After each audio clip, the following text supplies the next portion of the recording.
Hello everyone, আসসালামু আলাইকুম। Welcome করছি আমার একটা মিনি ব্লগে। এই ব্লগটা মোটামুটি 1 মাস আগের, যখন দেশে অনেক সমস্যা চলছিল তখন আমি এটা শ্যুট করেছিলাম বটে, বাট পরে আর আপলোড দেওয়া হয়নি।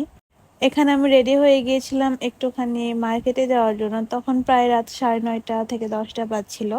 আসলে ওর ছুটির দিন ছাড়া আমাদের বের হতে সব সময় রাত 9:30টার মতো বাজে, আর ছুটির দিন হলে আবার মার্কেটও বন্ধ থাকে।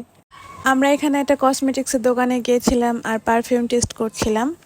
আমাদের জাস্ট কয়েকটা বেসিক জিনিস কেনার ছিল, আর এরপর এখানে আমি একটা ফান্টা নিয়ে নিয়েছিলাম। আমার অনেক পিপাসা পেয়েছিল। আর এই তো এখানে একজন ভেলপুরি বিক্রি করছিল, যদিও রাজশাহীর মতো একদমই না, তবুও ট্রাই করে দেখছিলাম আর কি। আমি যখন বাইরে থাকি, মানে রাজশাহীর বাইরে থাকি, তখন কিন্তু আমি রাজশাহীর খাবারগুলোকে অনেক বেশি বেশি মিস করি। নিজের শহর তো নিজের শহরই, তাই না? কেই বা মিস করে না বলেন? আমার পেজটাকে সবাই ফলো দিয়ে রাখবেন। আল্লাহ হাফেজ, টাটা, বাই বাই।